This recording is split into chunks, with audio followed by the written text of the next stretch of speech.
Did you know one of the few things that Nostradamus correctly predicted was his own death? Did you know that only one professional baseball player has been killed while playing the game? What about the fact that one of the most poignant last words ever were spoken by a parrot? Each week on Famous Last Words, we'll examine some of the final thoughts of some of the most fascinating people in history. From presidents to murderesses, from business innovators to teen pop icons. That's Famous Last Words, part of the Darkcast network, available right now wherever you get your podcasts.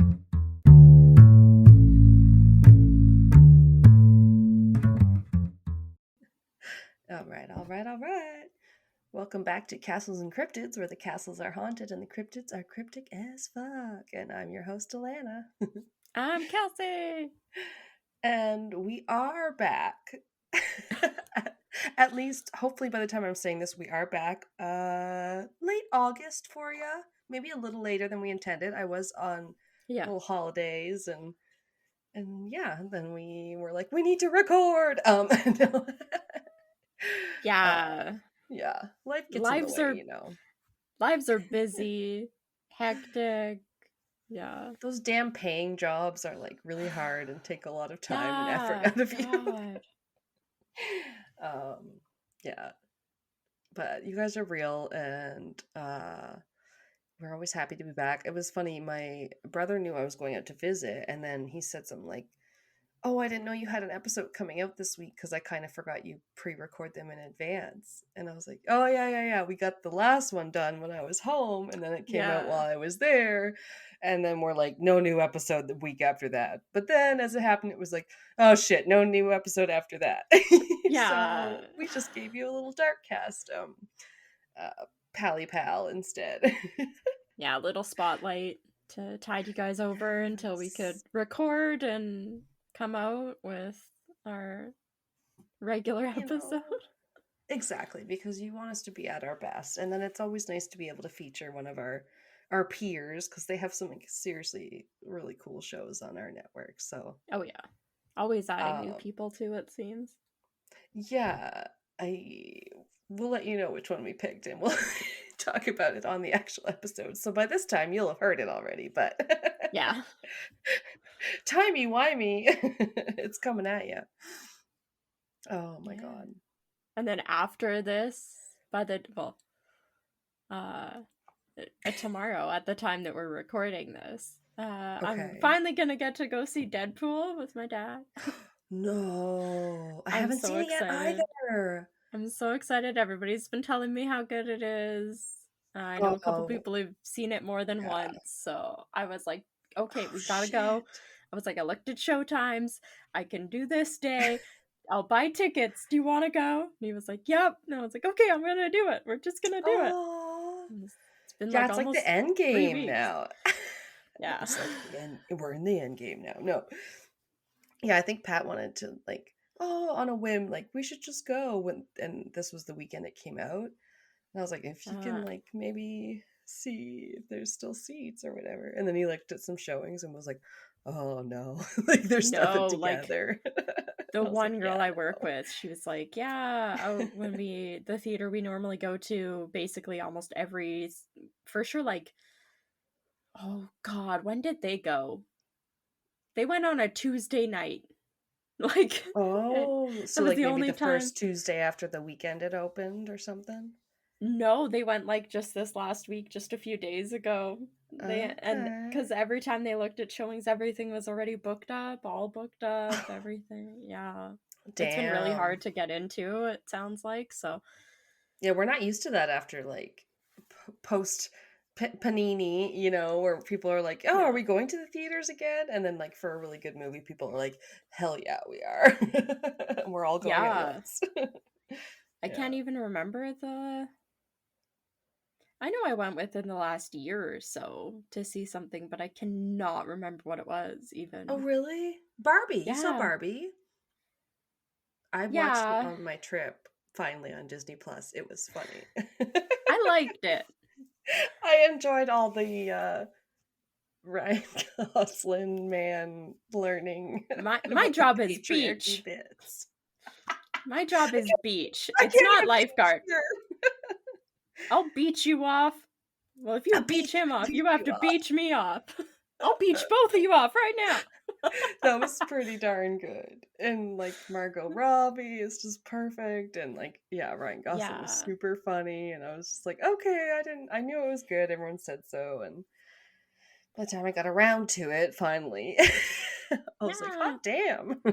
I feel like if you go into it intending that you're gonna get mad about some of the stuff that they're trying to say with the movie, you can easily get mad about it. But if you just take it for a comedy and they had fun doing it, and I don't know, I don't think it needs to make people as mad as everybody's trying to make it out. Like, they weren't trying to change the world with this movie, okay? No. It might have just cut out there, but yeah, I heard you. Yeah, it's like, no, it was tongue in cheek for sure. And it just had some funny moments where, and then some ones that you were like, hot damn. If a Barbie did come into the real world, they would be shooketh. Yeah. Oh. Yeah. And it's pretty I fun. also and then I was like, oh, I'm a big Matchbox 20 fan. Wait, they're all gonna sit around and start playing Push on their guitars. I'm like, they only chose this song because people always say, oh, it's got such problematic lyrics. And I was like, I think he wrote it more about how he felt in a relationship, not how he wanted to push someone around in a relationship. So I was just like, whatever. But it was funny how they all like start playing it. I was just like, oh my god. I'm gonna sing along now. I want to see like all the behind the scenes and everything of that movie. I'm waiting for it to get like a little bit cheaper, and then I'm gonna buy the DVD, or at least check first to see if it has like, because I watched some of the behind the scenes, like I think Vanity Fair or is it like Architecture Magazine or whatever that does like I don't know. They do like walkthroughs and stuff. They ended up doing a walkthrough of like the Barbie dream house. And but you don't buy magazines. Is this online? No, this was like a YouTube video. Yeah. I don't buy magazines anymore either. I used to subscribe to like People and Us Weekly. So I don't know where I'm getting on my high horse, but it's so cute. Margot kind of like took them through the whole Barbie dream house and everything, and oh my god, you got to see stuff in a little bit more detail. So I want to see that kind of stuff, like behind the scenes or bloopers. I'm sure bloopers would be hilarious. I don't know how some of the stuff they kept a straight face. Especially with like the jokes. Yeah, and I'm sorry, everyone's like, we saw this so long ago.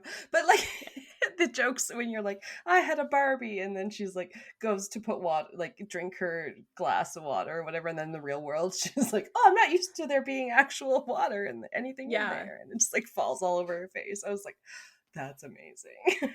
I never knew I needed this version of Barbie. Right? Accident. Just I picture how many takes it took of her, or how many times she probably accidentally got water up her nose.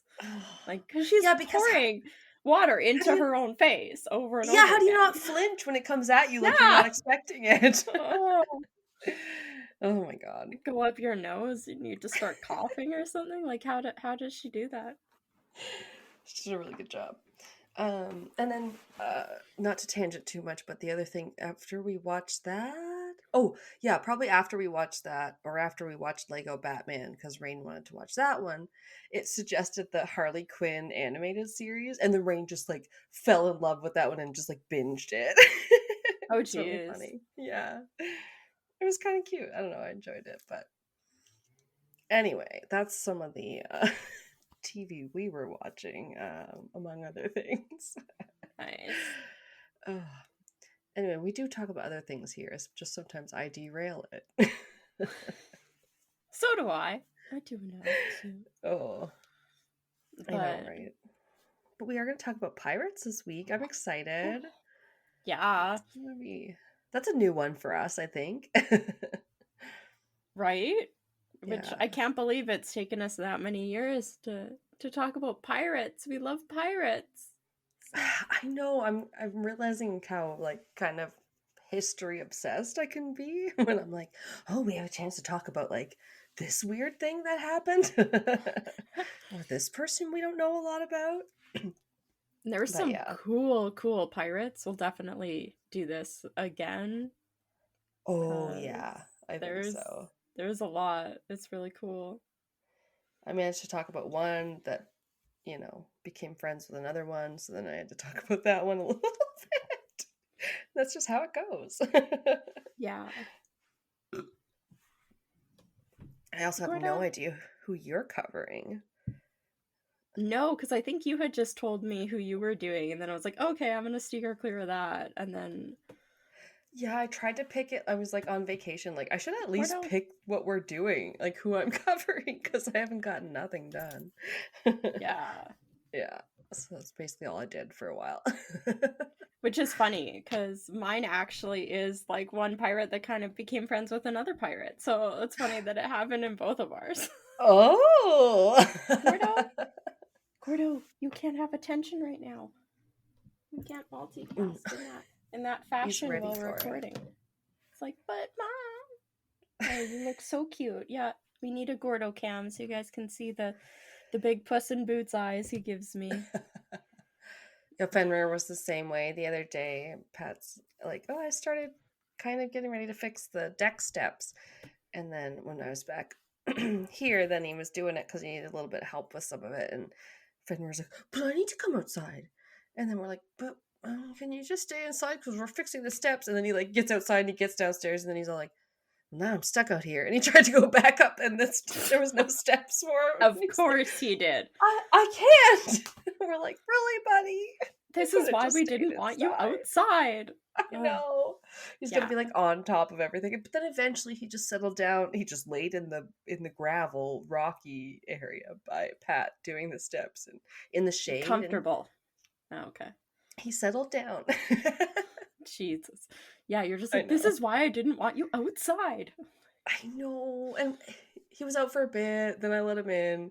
Then I had to go in for something, and he was like, you're letting me out again. And I was like, oh, shit. He's going to get all up in Pat's business, but he's not going to take no for an answer. Yeah. Because we always let him outside, right? So then when he's not allowed inside, or we're in the front yard or something, he gets really pissed off. Yeah. Yeah. Damn. Pets. Right? Send us your pet photos. Yeah. I think, but on this one, I think Resso, your sister, for sure will love this. Ooh. I think you had it's told me all before. In the open ocean. I think it should make happy her little sailor heart as she's this one too, because at least my case, because I think you mentioned to me like once upon a time that she was watching Our Flag Means Death.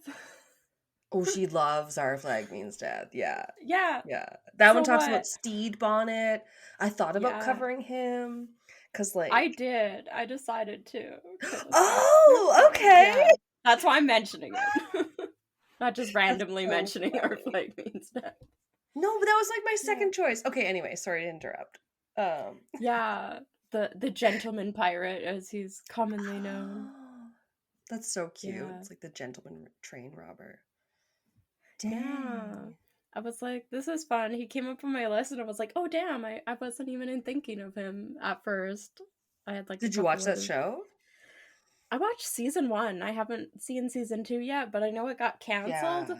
Yeah. Which normally, I don't know, I'm normally like less invested in watching the last season of a show or trying to get caught up when I know that like now there's no timeline of having to watch. You don't like to get too attached if they're not going anywhere. I'm like, damn, it's already canceled. Okay. Yeah. But yeah.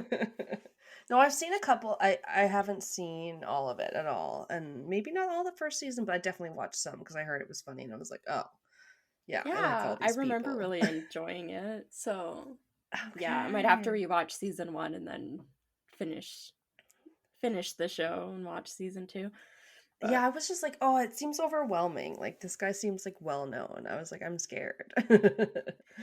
There's not a whole lot in the like information people seem to have like a lot in there, but a lot of it's like minute details and that kind of stuff where it's like, we need to go into all of this. not for an episode, but if somebody wants to research more, there's certainly a lot more out there. Yeah. Yeah, I like to hit that middle ground where it's like just enough that you're yeah. Like I like when people make me interested in something, but don't bore me with all of the details and the minutia or whatever. Yeah. Yeah. So Stede Bonnet, who later became known as the Gentleman Pirate, was born 1688 in Bridgetown, which was a colony of Barbados. Okay, 200 years before me. That's how I remember. Be 300 years before you. This was 1688, so... You're right, I wasn't born in 1888. No, it's like, are you a vampire? What are you trying to tell me? No, I guess I'm just very stupid after a long day at work. When did we last record? Oh my god. Sorry guys, I'm rusty. It's been a while. Yeah. Like at least 2 weeks. I don't know. Oh my god. Yeah. So their parents were wealthy, English. There was Edward and Sarah Bonnet, and they owned an estate of over 400 acres, and it was a sugar plantation, which Stede inherited after the family, like the father died in 1694. Oh, Edward and Bella. No, just kidding. Edward and whatever. Edward and Sarah. Yeah. I'm sure most of the family did, but Stede received a good education and lived as one of the richest and highest members of Bridgetown society, along with his 2 sisters. Didn't run across their names or if they were older or younger. Not really sure. Yeah, that'll happen. They're just women that are related to him. Who cares? They have no rights and no value in society. You're just a footnote. Yeah. Bonnet, who at the time was 21, he ended up marrying the daughter of another plantation owner. Her name was Mary Allenby. And they got married on November 21st, 1709. Dang, winter wedding. Bonnet, at some point, had served time in the military and ended up holding the rank of major in the Barbados militia. Wow. Yeah, he'd done fairly good in the military. Didn't really read much about it or run across anything that talked too much about his time in the military, but okay, no, I didn't know about that. Yeah. Stede and Mary ended up having 4 children together. They had 3 sons, Edward, Allenby, and Stede, which I think, it didn't say junior, but he's probably a Stede junior. Okay. And then they also had a daughter that they named Mary. And was the second son named after her maiden name? Or did I... Yeah. Wrong. Okay. Yeah, like they reused his first name, and then her first name and last name, and then they used his father's name. So it's kind of nice. I like that kind of stuff.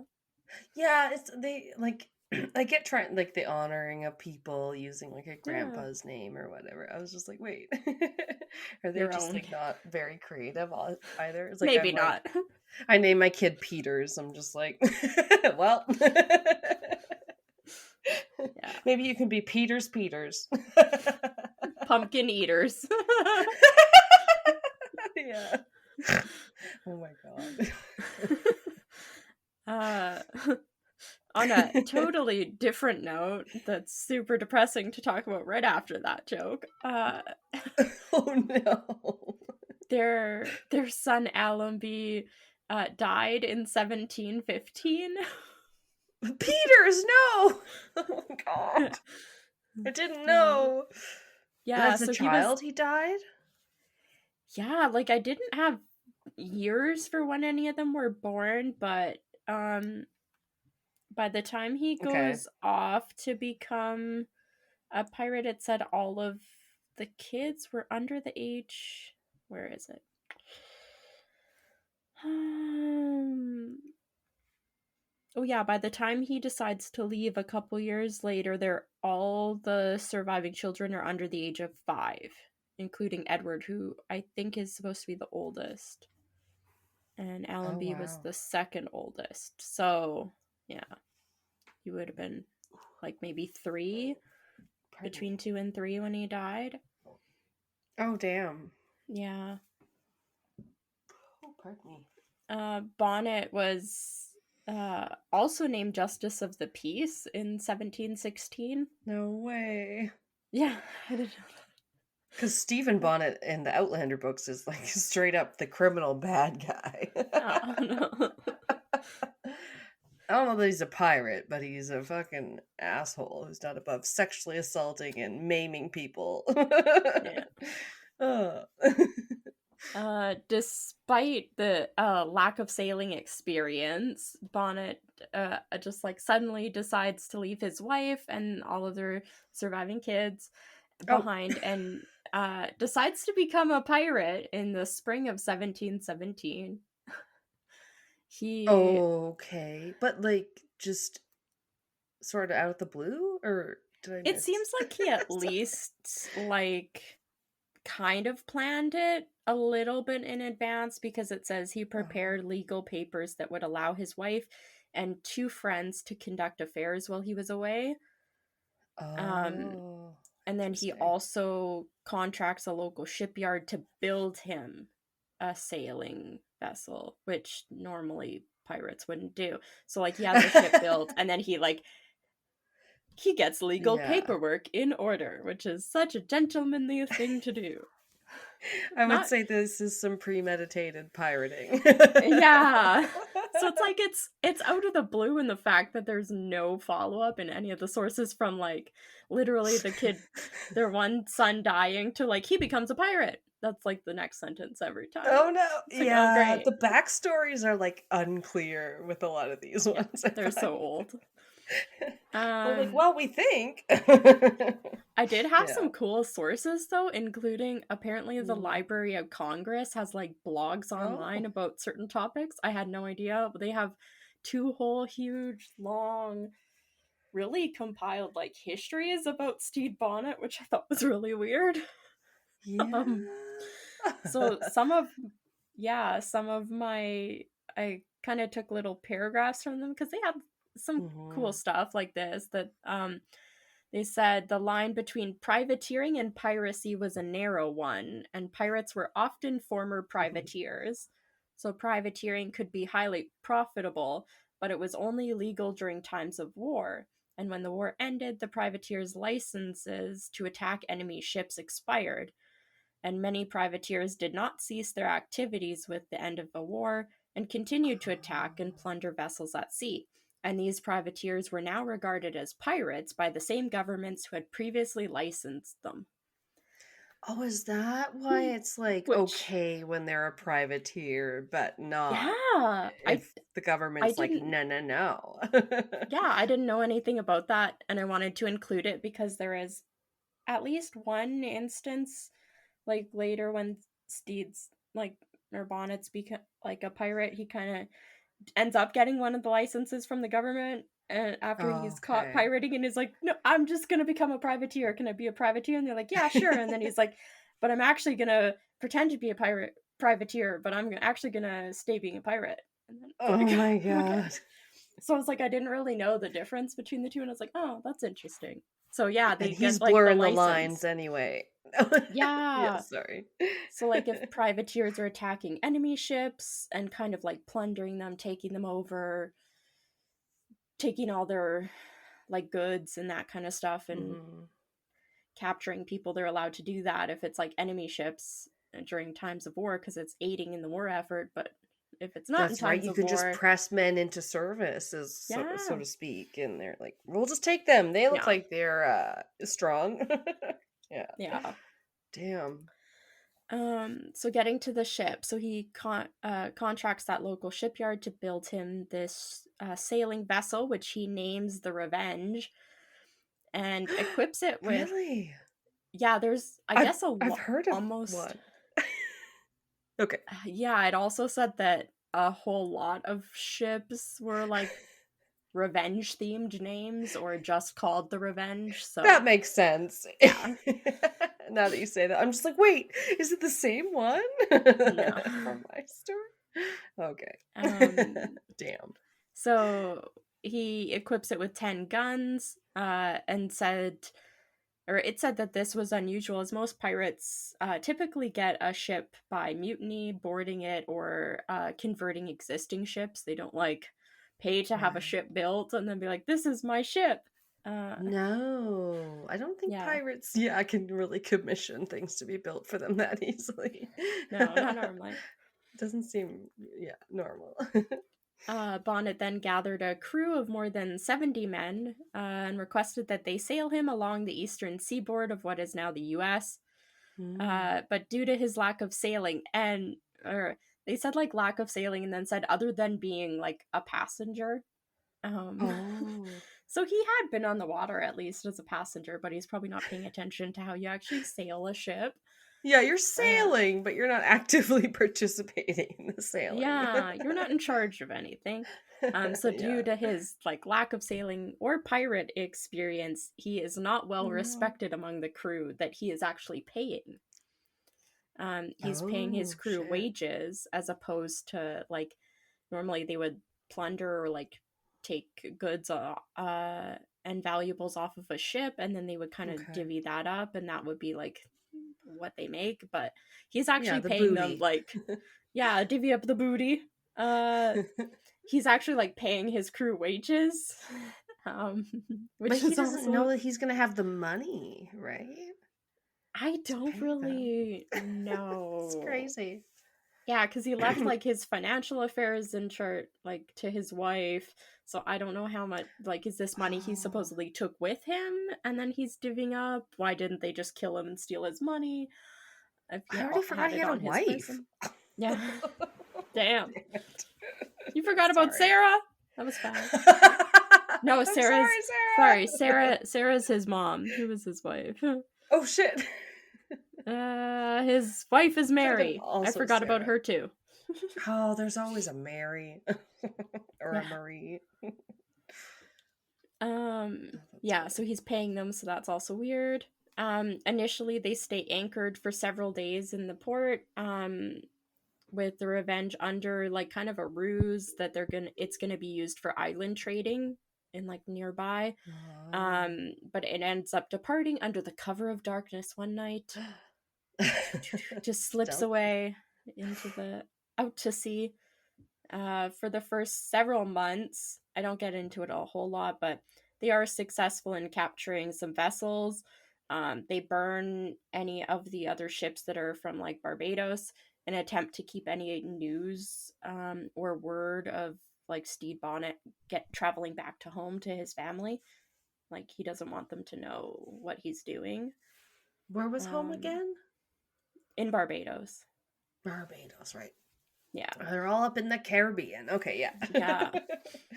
Yeah, so he's like, they're burning the ships, anything that, if people would be going back, being like, hey, we heard of this guy, or heard the name. He doesn't want news getting back to his family. Right. The ship sets sail for Nassau in the Bahamas. And this is kind of a haven for pirates that's known as the Republic of Pirates. Sounds cool. I want to know more about this place.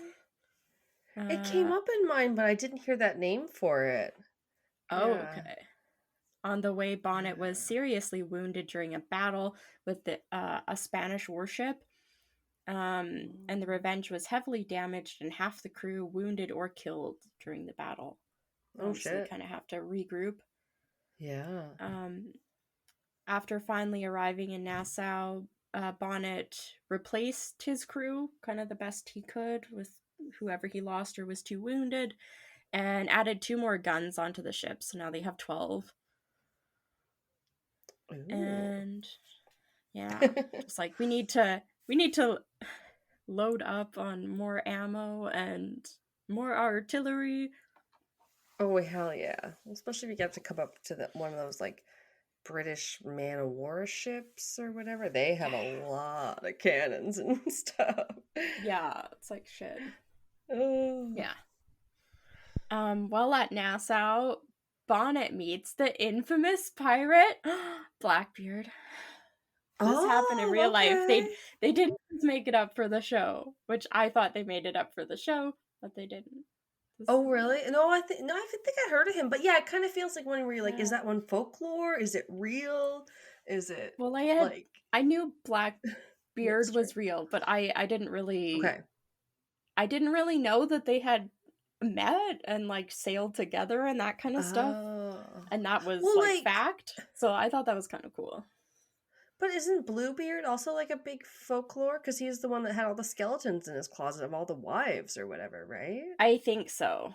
I think that Yeah. one's Bluebeard. I'm like, you probably don't know. You haven't been researching that one, but they sound alike. Yeah, no.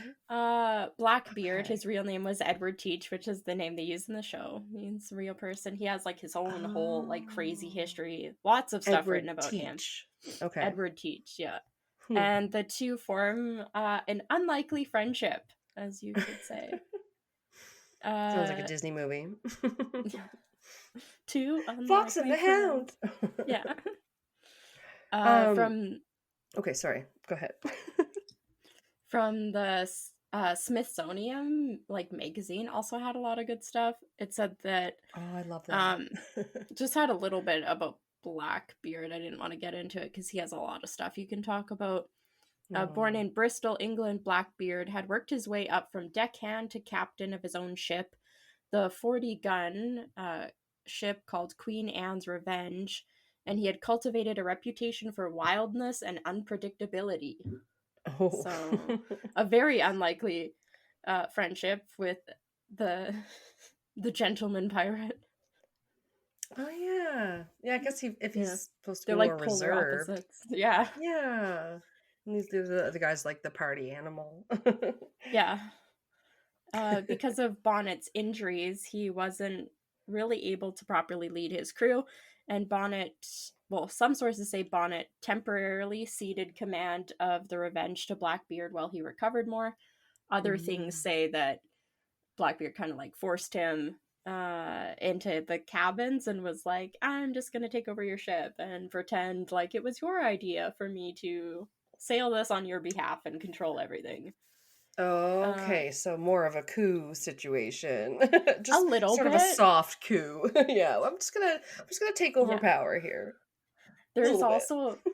also things that are historically written of like Bonnet's ship having a really good library in it, so he basically just sequestered himself in there and then just Oh, read. amazing. And then Is there a bathtub? I'm in. right?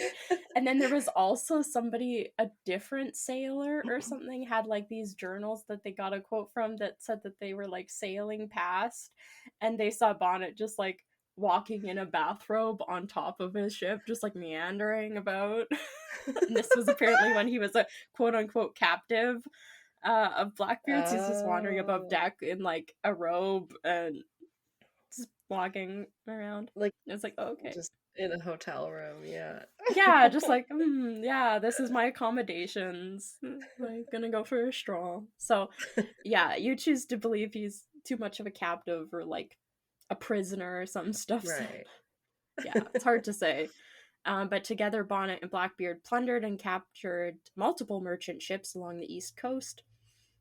And they did this over months, it seems. Then in November, Blackbeard captured a French slave ship, which he took control of and renamed. Sorry, I have to go see what Gordo just did. Oh my god, that scared me. Gordo. Sorry, I had to also pee, but I didn't want to interrupt the flow. No, that's of the narrative. What was he Gordo was doing? fucking knocking shampoo and conditioner bottles off of like the shelves into the bathtub. That's why it sounded like such a loud bomb bomb bomb. I was like, Yeah. ah! It's coming from outside the house. That freaked me It's like, out. fuck, buddy. I could hear him swiping at the shower curtain, and so I knew he was in the bathroom. You fucker! No, you don't even get to jump up here. Go away.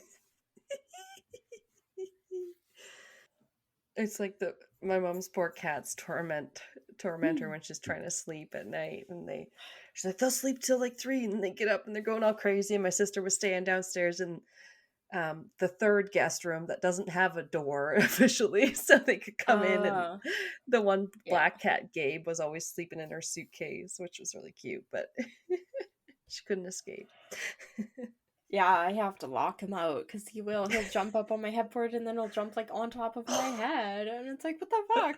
You just like WWE wrestling move, like body slam. Biscuits. Yeah, body slam, knockout. Oh, Gabe got on top of I was sitting in the lazy boy, and I'm like, I can't rock it now. You're gonna go flying. I was like afraid to move because I thought he was just gonna go wah! Off the top of the back of the lazy boy. I was like, what the hell? Cats are funny. Yeah. Okay. So all right, now that Gordo's interrupted, where were we now? Yeah. I'll just start this part over. In November, Blackbeard captured a French slave ship, which he took control of and renamed Queen Anne's Revenge. And Bonnet then stepped back in as captain of the Revenge. So now they each have their own ship. But for like the next few weeks, it seems like they keep kind of sailing together because they didn't part ways until sometime in December when Bonnet and his crew sailed into the Western Caribbean. And time he was no longer assistant to the regional Revenge. Yeah. And kind of jumps ahead. So this is March 1718. They encounter a 400-ton merchant vessel named Protestant Caesar. After a failed attempt to take control of it, Bonnet's crew became frustrated with their lack of success and Bonnet's failed leadership. And Bonnet and it's just kind of noted they didn't really do anything at this time, but it was not until a little bit later when Bonnet and Blackbeard crossed paths again, fairly soon after, and Bonnet's crew desert him and end up joining Blackbeard instead. Oh, damn. They just like switchy swap. Yeah, they're just like, like they had some successes, but it wasn't great, and there was a lot of time that they're just like, okay, like we're not doing the best. We're not good at being pirates. Yeah, under your command. This guy. Yeah. This is another time where it said Blackbeard requested Bonnet board Queen Anne's Revenge, where Bonnet was essentially imprisoned by Blackbeard, who suggested that as a gentleman, Bonnet would prefer a life of leisure over commanding a pirate ship. And Blackbeard appointed crew member as commander of the Revenge, and Bonnet stayed aboard Blackbeard's ship as a guest. So it's like a second time. So some of the sources say like the first time he didn't take control of the ship and this was the time, but yeah, it was a little hard to figure out for sure. Right. So it could have happened twice. There's always they're always like knees and stuff. Like all of this takes place in the court. Like his entire pirating career is like a year and a half to 2 years. Like all of this so many times. It was the golden age of piracy. I think that came up in my research. It had a short run. Yeah. Oh, that's funny. Bonnet told some of his former crew that were on the ship that he was ready to give up the pirate life if he would be able to exile himself in like Spain or Portugal. What? So the pirate's life's not for him anymore? No, it's not. Damn. But then what? You just retire? I don't know. Yeah, I don't know what the plan was. Yeah. How are you going to support your treasure habit? Your highfalutin ways of living? Yeah. Bonnet accompanied Blackbeard to South Carolina, where Blackbeard's, at this point, 4 ships, including the Revenge, formed a blockade in the port of Charlestown in the late spring.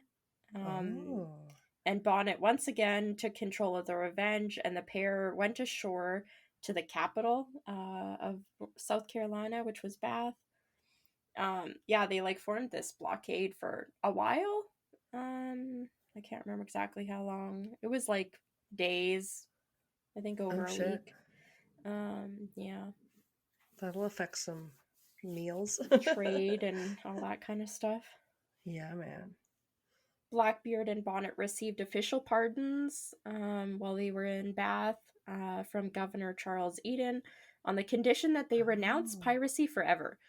So there's a few different things that I found online. Some things said that Blackbeard was there and received this pardon, and other things said that he stayed aboard the ships and that Bonnet was the only one that like went into town and got this pardon. So they seem, yeah, I don't know. They came up a bit like a pardon that people were going for, and I was like, sounds like they're just giving it out willy-nilly almost. Come here, get your pardon. Yeah. Like, nah, I'm good today. I'll try next week. Right?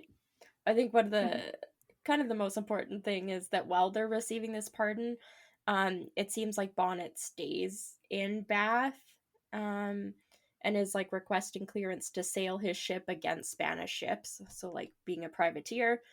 And while he's trying to do this and get a license to do this, Blackbeard like goes back to his ship and back to the Revenge. Yeah, so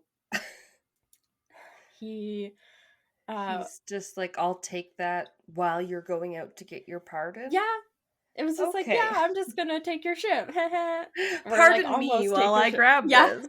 Right. But I'm bummed. Yeah, so Bonnet gets his license or gets this clearance, and then when he returns to his ship, he finds that Blackbeard had sunk several of the other like 4 ships, taken all of their loot, and robbed the Revenge of most of its crew and supplies before sailing away, like leaving the Revenge basically useless. But saleable. He didn't sink it, at least, but he just took basically everything of use off of it. Yeah. That's not, there's no gentlemanliness there. But that's not, no. Yeah, this is the other guy.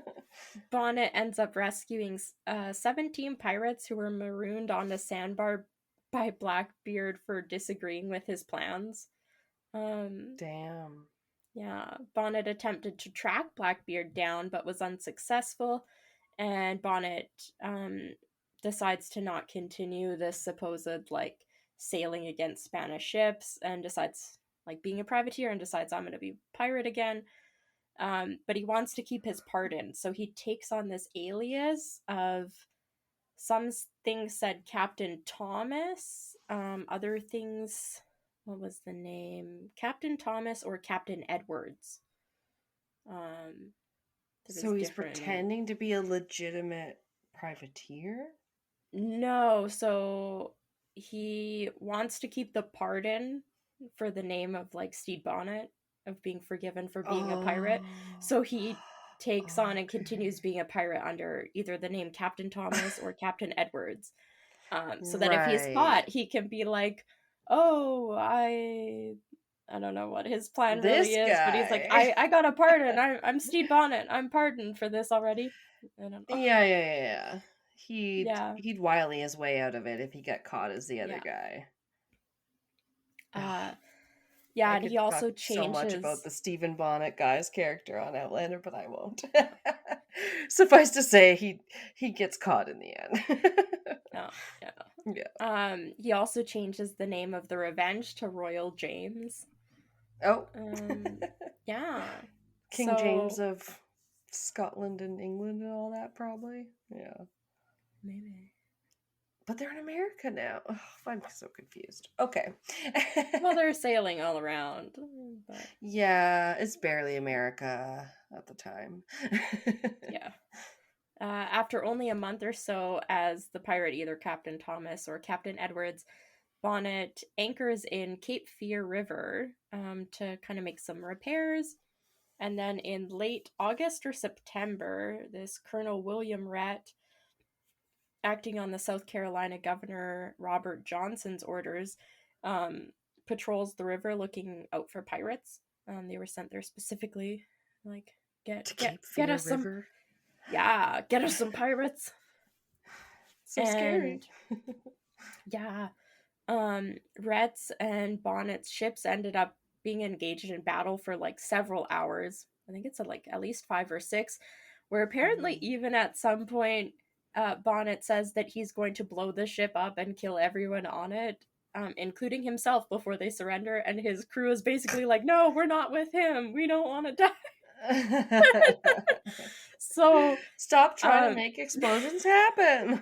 Yeah. We don't so know after her. exchanging all this gunfire and multiple deaths on both sides, Bonnet's crew, like severely outnumbered, they eventually and finally surrendered. I think they wanted to surrender long before that, but it seems like Bonnet did not. He's like, we're gonna die, and they're like, we're not with him. They're like, you might want to. Yeah, let us evacuate first, and then sure, you can die. Not the ship they want to die on. Yeah. Rhett ends up arresting quite a few of the pirates and brings them to Charlestown in early October. Bonnet was able to briefly escape on October 24th. There was kind of a lot going on with that, but he's soon recaptured on Sullivan's Island. Yeah, nothing like super interesting happens, but it was just kind of funny. There was a lot of tangent stuff you could go with that, but yeah. My dog was just howling outside. Oh jeez. All I can hear is like, I don't know, the pouring rain that just started behind me. Oh really? Oh yeah, it's like pouring. Oh, I hope it comes here. It's been smoky from the yeah, it's disgusting. Around. Yeah. What next? On November 10th, Bonnet was brought to trial, where he's charged with 2 acts of piracy. In response, he pleaded not guilty, but provided little defense for his actions. He did try to downplay the authority he had in his crew and said that he had not ever told them to rob any ships.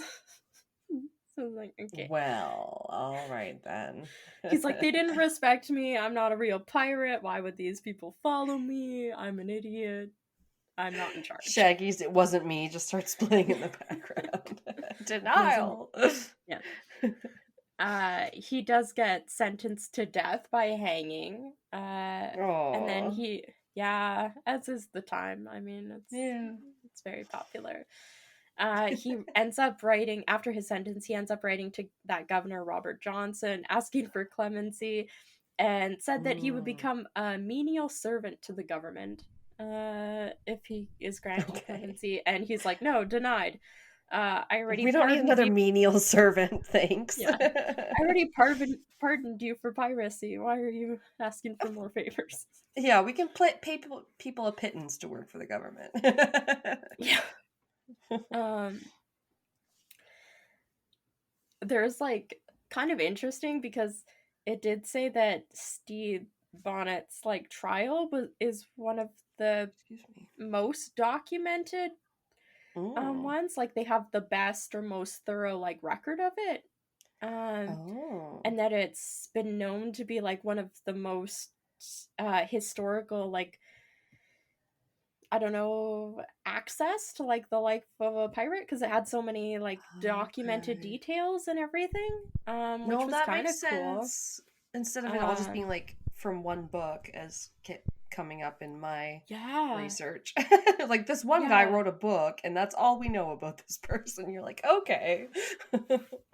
So what do they have? The document is called The Trials of Major Stede Bonnet. And yeah, this is where I had it. It was from Library of Congress. It said, the judge of this court, like that, sentenced him to death was Nicholas Trott, known for shaping the legal definition of piracy.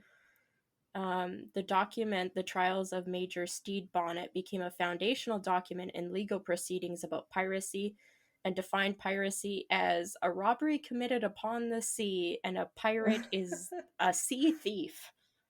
Oh, thief of the sea. I like that. It's like when you hear someone called a sneak thief. It's kind of a cool sounding name.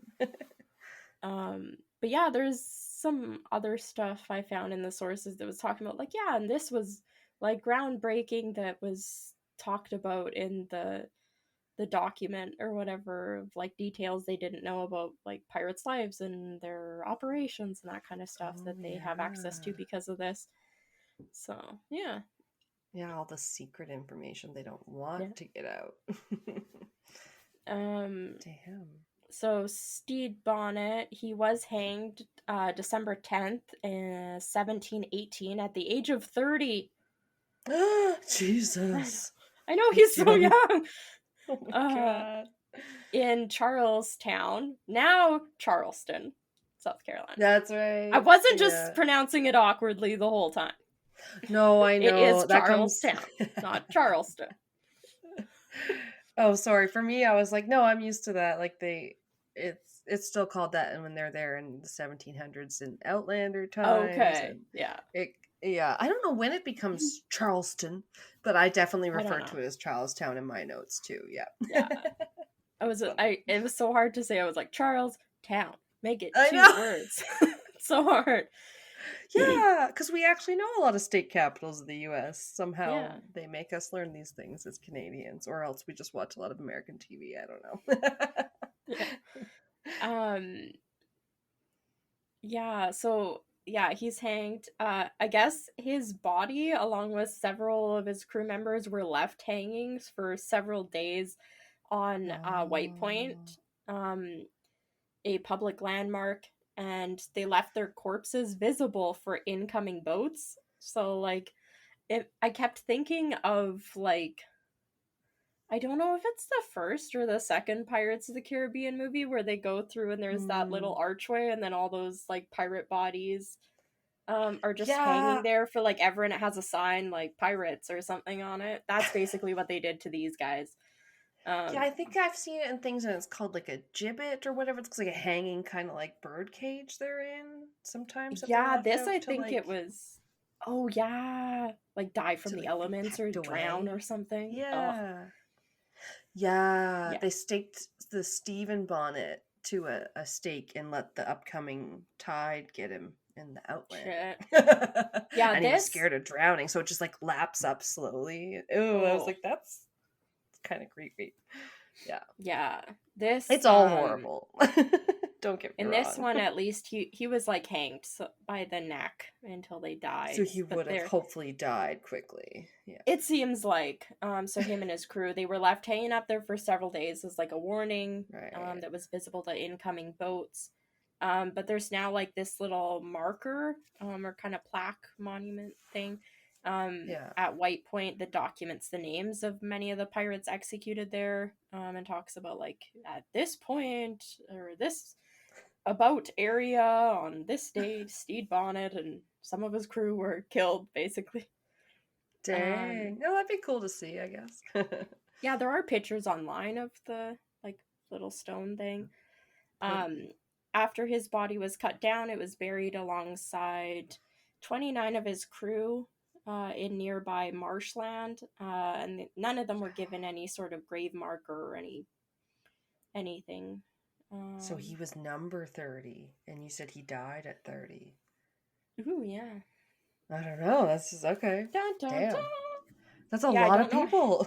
I don't know how many of them were arrested when he was arrested, like from the boat when they gave up. Oh, okay. Oh my god, the thunder is rolling now. I know. It's pouring behind me. You said it was... Yeah, now I'm hearing it. I'm like, damn. I wanted to mention this because it came up in one of the things that said Bonnet's execution came a month after Blackbeard had met his own bloody end in battle with the British Royal Navy.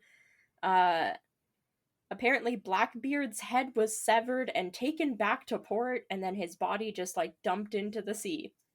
So that sounds wild. They took his head back and then dumped his body in the sea. Yeah. Interesting. All we care about the head. Maybe there was like a bounty or something out that they needed ID. Right. I thought that was kind of weird. Yeah, symbolic. Because, like, they bury people Yeah. at sea all the time. If you just die at sea, that you die at sea, Yeah, and they they just wrap you kick up you in the off the boat. thing. And Yeah.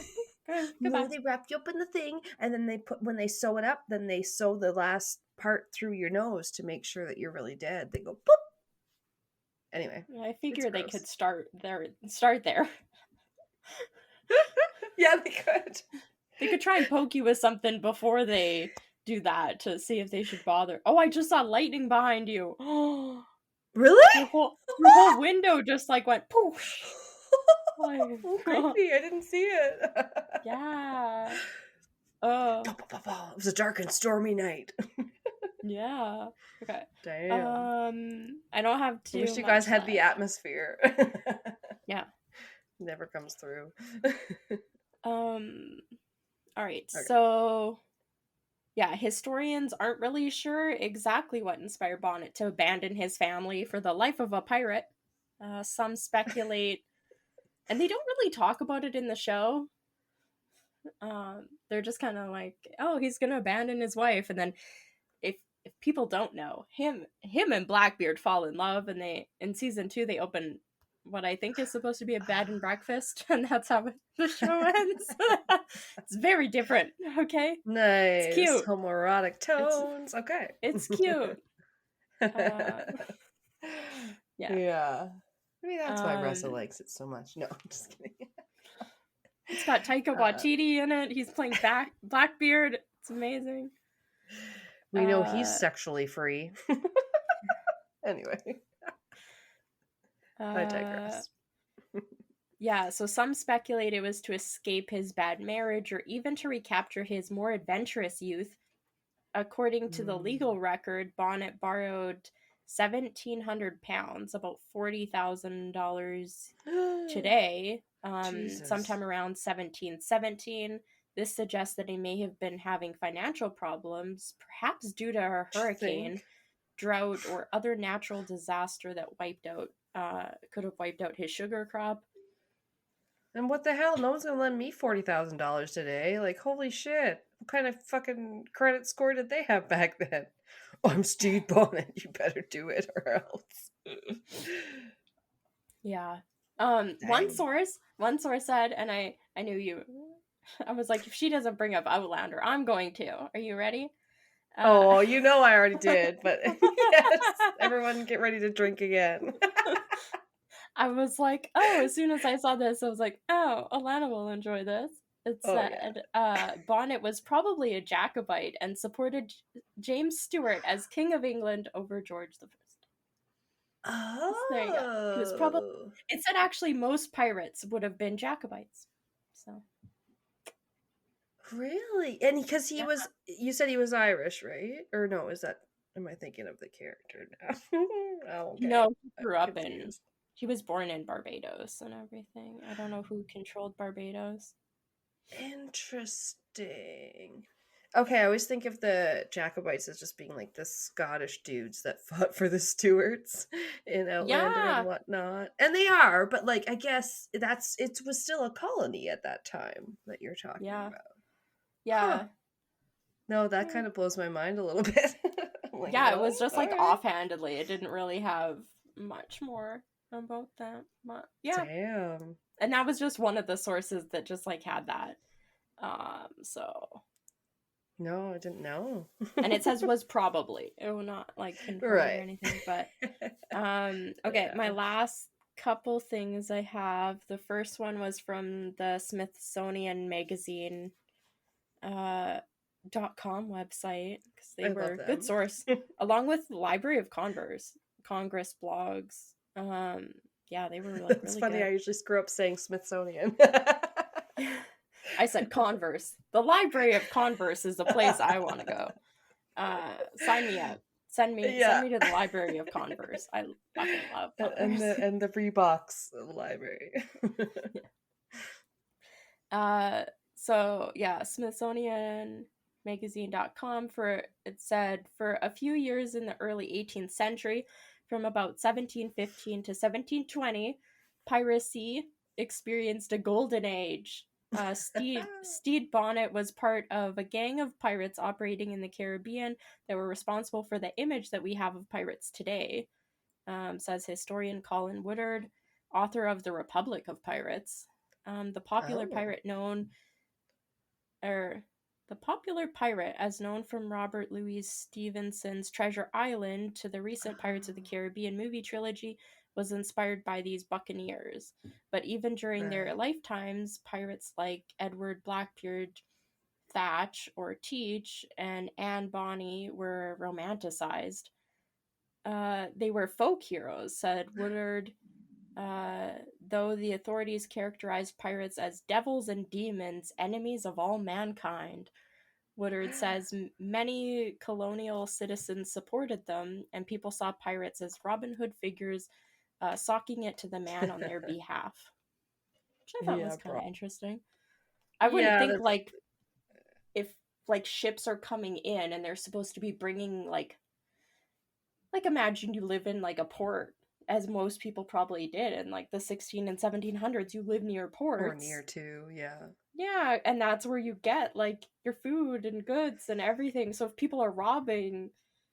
It's like highway ships, robbers, yeah. You can't really avoid the highway, yeah. Yeah, like, if people are robbing ships and stuff of those goods before they can get to port and trade them, I wouldn't have ever really thought as people seeing that as a good thing, or, like, sticking it to the man.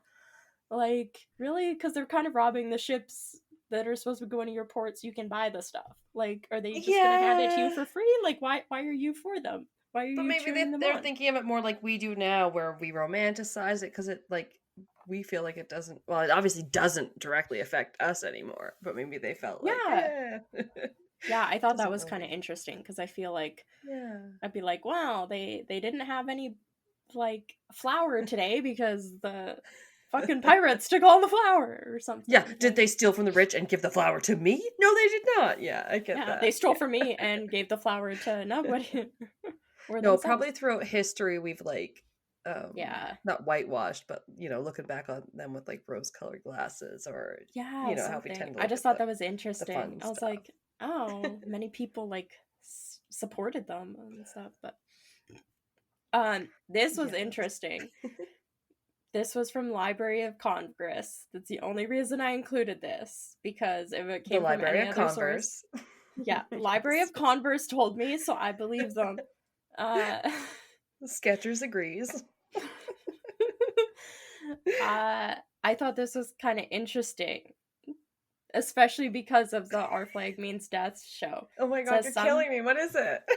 Some modern historians and writers have speculated that these reported marital difficulties, along with Stede Bonnet's later association with Edward Teach, the pirate known as Blackbeard, were an indication of Stede Bonnet's sexual orientation being outside of the accepted norm for the 18th century society. Ooh. So, like, this is actually a thing. They didn't just, like, make up it for the show, which I was floored by when I saw this. I was like, oh, okay.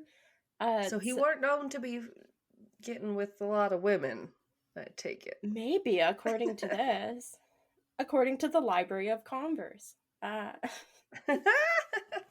Under British rule, homosexuality was criminalized in colonies like Barbados in the 18th century, and in the centuries that followed. Some historians who study sexuality in this era have argued that same-gender relationships were less restricted on the sea than on land, and piracy would have given him more freedom and opportunity to pursue same-gender relationships. So, well, yeah, I can see that just as, like, ease of meeting and being around a lot of men. On a ship full of dudes with no women around. I know. Okay, I was going to say like a prison, but I do think I have a quote that kind of sums that up in mind that I thought was kind of funny. Well, if the choices are going to prison or being on a pirate ship, I'd much rather be on a pirate ship. Yeah. But bear versus man. Prison versus pirate ship. But I just thought it was kind of interesting because when I was looking into it the first time, no other things ever like talked about that. They just kept being like, oh, maybe this failed marriage or whatever. Oh yeah, the marriage. they're just like, yeah, we don't really know his motivations. It seemed kind of random. And then it was like, well, in the show, they kind of do it that, like, he's questioning stuff.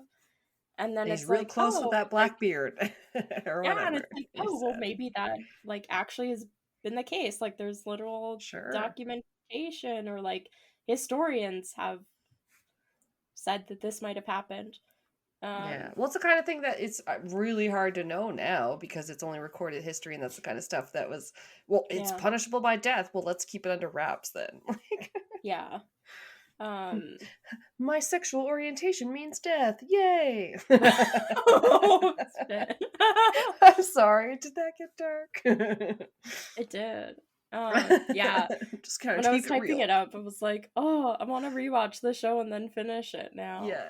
It's like, damn it. Yes. But yeah, it was the show Our Flag Means Death, which their flag, isn't it a fucking kitten? It's like a kitten on black because the one guy hand sews it, and it's something It's not the skull and crossbones? Okay. No, it's something not scary. And then they're like, this flag means death. It's a kitten. Like, so I can't remember exactly. It's something stupid. They argue about it all the time. Yeah, it was created by David Jenkins. The stars Rhys Darby as Bonnet and Taika Waititi as Blackbeard. Which, okay, right. Yeah, I've only seen a few. I'll have to watch more. Yeah, so good. Yeah. I feel like it's been at least a year and a half, maybe closer to 2 years, since I watched season 1. So I gotta rewatch that and then watch season 2. Then I can see if I can catch all the history. Exactly. Oh yeah, that's kind of now fun that I know when more you know of the all backstory. Yeah, now that I know more of the backstory and stuff of their actual, like, traveling together. It's like, oh, that makes it a little more interesting, I think. Yeah, you've watched something, you're like, oh, this is based on a true story. But now that I know the true story, I know what's actually true. Yeah. Yeah, or like you understand stuff a little better. Yeah. Yeah, so hopefully your sister likes it. I was like awesome. typing, I was like, oh, I'm pretty sure Alanna said Reza watched this show too. So I was like, this is going to be fun. I think a lot of people do. It does seem to be pretty popular, and I hope well, you said it's not going right now, but I'm like, damn it, maybe. It's like, it's like show got canceled. Oh no. This is I told her not to canceled, give up hope. It's like, I think long past the time that anybody would be picking it up or anything. I think they tried that. So okay, but I always say Arrested Development picked up like so long after they made jokes about how they look 4 years older. Yeah. When they finally get rebooted. Well, they're gonna do the same thing with Community. They're getting their movie finally. Their joke was always six seasons in a movie, and they did their 6 seasons, and they didn't get a movie. So now, how many years later, they're getting a movie? Oh, it was a joke. It was a joke inside the show. Like the one character used to always say, "Yep, we're gonna last 6 seasons in a movie." It's like, yep. Okay, I haven't heard that joke. I'd heard about the beetle joke. Anyway, that was really good. I enjoyed it. Nice. I guess we'll take a quick break and then I'm gonna blab for a while. Come back for round 2.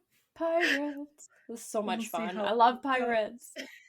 Yes, it's really fun.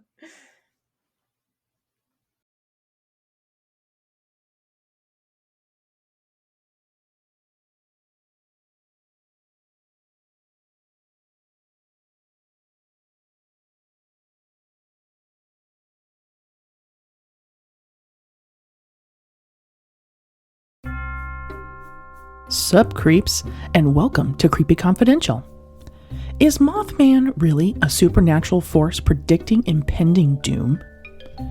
Did Apollo 11 really land on the moon in 1969? Did you find out if that was a cult that was living just 2 doors down that you waved to every single day when you got your mail? If these are the things you ponder when you should be sleeping, then I would like to welcome you to Creepy Confidential. I'm your host, Noelle, your resident weirdo Wisconsinite. I open case files on my favorite cryptids, cults, conspiracies, and other worldly creepy, with new cases, live broadcasts, and local lore. Some stories have been lost with time. Others are perhaps still happening today in your local communities, right up under your very creepy noses. So get ready, creeps. It's Creepy Confidential.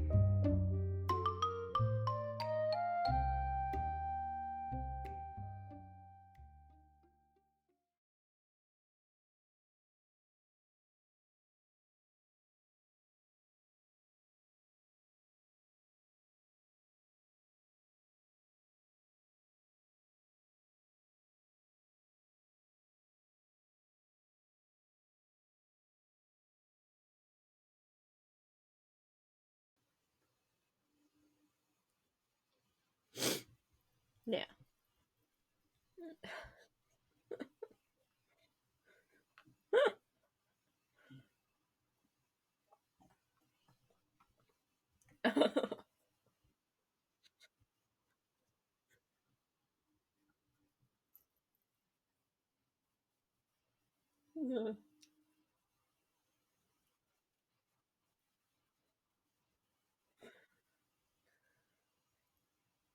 I mean, it's mostly.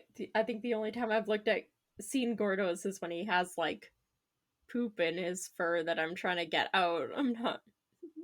He's fluffy enough. I don't normally see his butt. It's just little furry legs and a furry floof.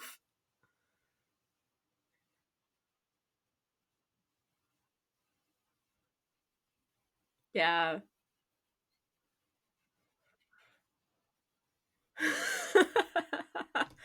Yeah.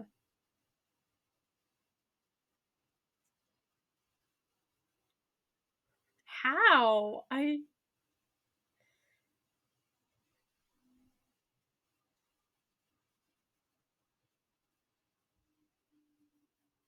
Yeah, wow.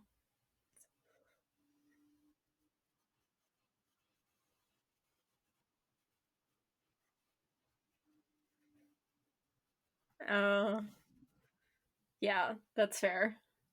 Gordo?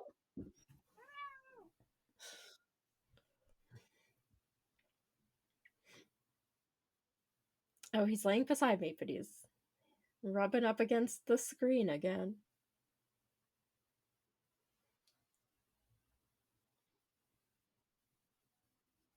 Oh.